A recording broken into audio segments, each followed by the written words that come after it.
Dunia telah rusak oleh Stardust. Dari kerusakan itu, muncul makhluk dan fenomena aneh yang disebut deviation. Di tengah dunia seperti ini, ada sebuah kota mati bernama Deathsville. Kota ini terlihat sepi, tetapi sebenarnya menjadi pusat masalah besar. Player dan Monolith. Player datang ke Deathsville dan bertemu dengan Mary, sesama Mayfly. Mary sedang menyelidiki gangguan yang muncul setelah sebuah monolit lama dibuka kembali.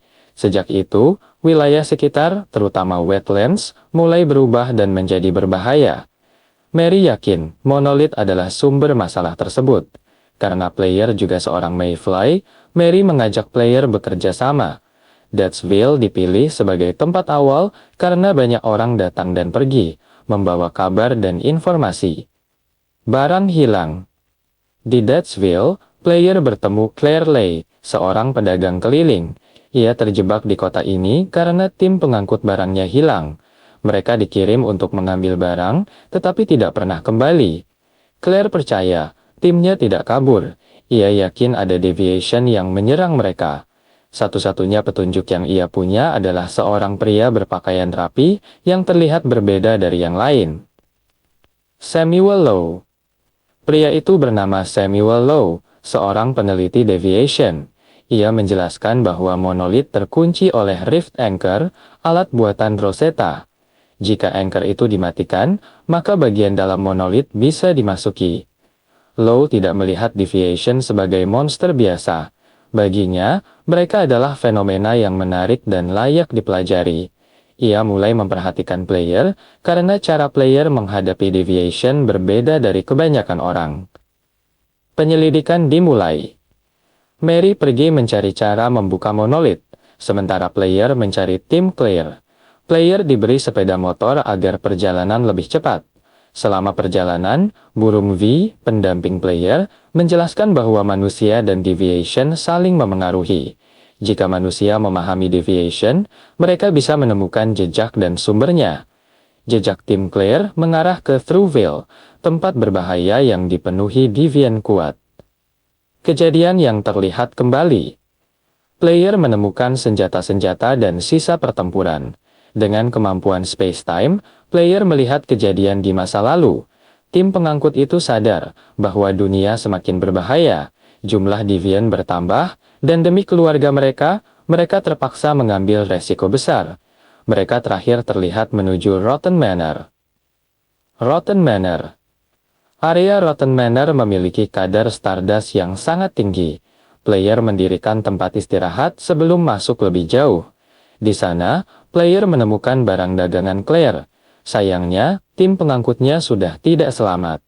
Sisa-sisa di lokasi menunjukkan bahwa mereka diserang oleh sesuatu yang meninggalkan festering gel, zat berbahaya dari deviation yang kuat. Inilah penyebab utama tragedi tersebut. Monolit pertama. Mary kembali dengan kabar bahwa monolit sudah bisa dimasuki. Player dan Mary masuk bersama. Di dalam monolit juga ditemukan manusia-manusia yang sekarat. Mereka berbicara tentang rasa bersalah, pengampunan, dan kekuatan besar yang mereka sembah. Bahkan saat kalah, Ravenous Hunter menegaskan bahwa kelompoknya masih akan terus ada.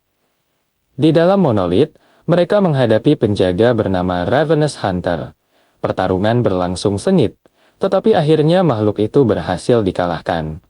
Setelah pertarungan panjang di dalam monolit, Ravenous Hunter akhirnya berhasil dikalahkan. Dari tubuh makhluk tersebut tertinggal sebuah zat anomali bernama festering gel. Gel ini bukan sisa biasa, melainkan residu deviation yang masih aktif dan berbahaya. Burung V segera menyadari bahwa festering gel ini berbeda dari yang pernah ditemukan sebelumnya. Analisis cepat menunjukkan bahwa gel tersebut telah terkontaminasi memetics milik Manibus.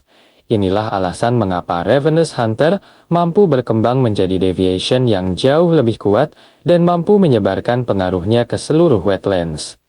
Memetics ini memungkinkan sebuah deviation menyebarkan pola perilaku, rasa takut, dan kerusakan realitas hanya melalui keberadaannya.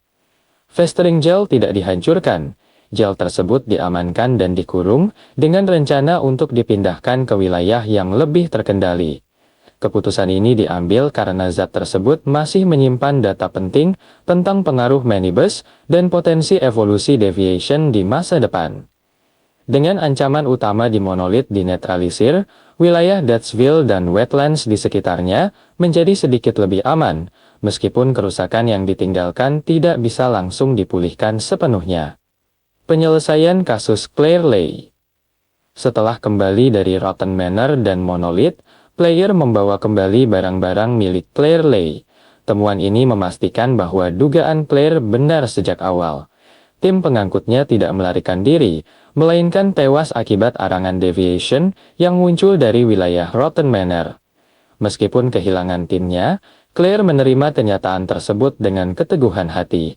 Dunia ini telah terlalu sering memaksa orang-orang untuk kehilangan segalanya.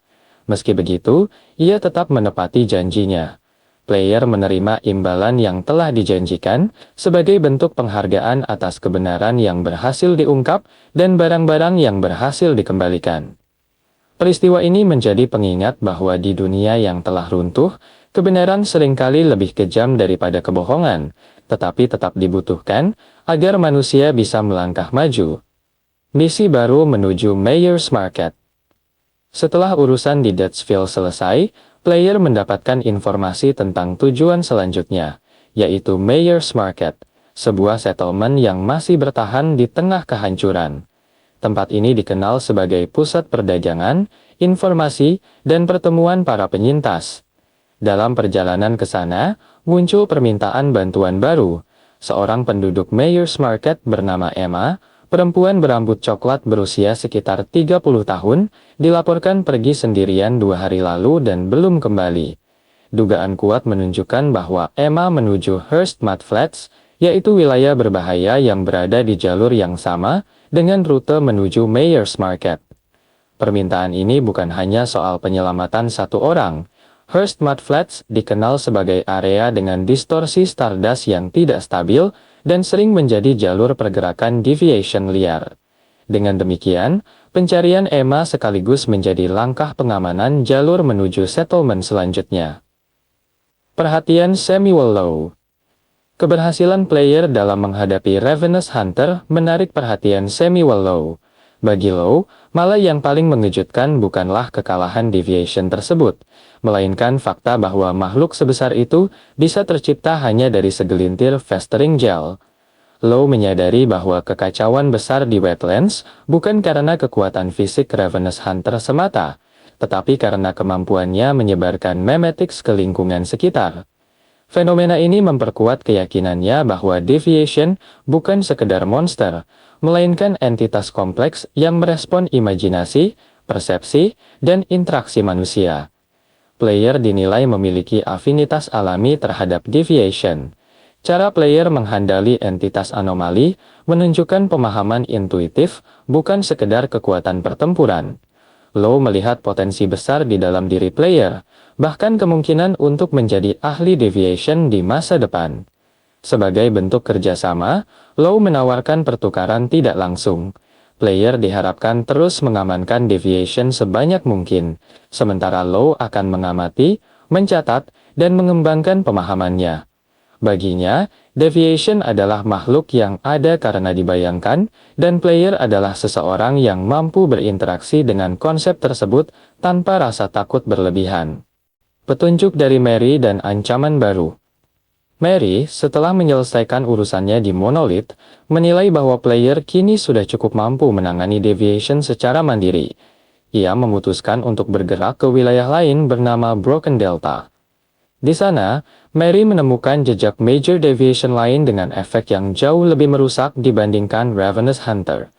Deviant ini diperkirakan mempengaruhi wilayah dalam skala yang lebih luas dan berpotensi mengganggu keseimbangan settlement di sekitarnya. Mary menyarankan agar player melanjutkan perjalanan ke Mayor's Market terlebih dahulu.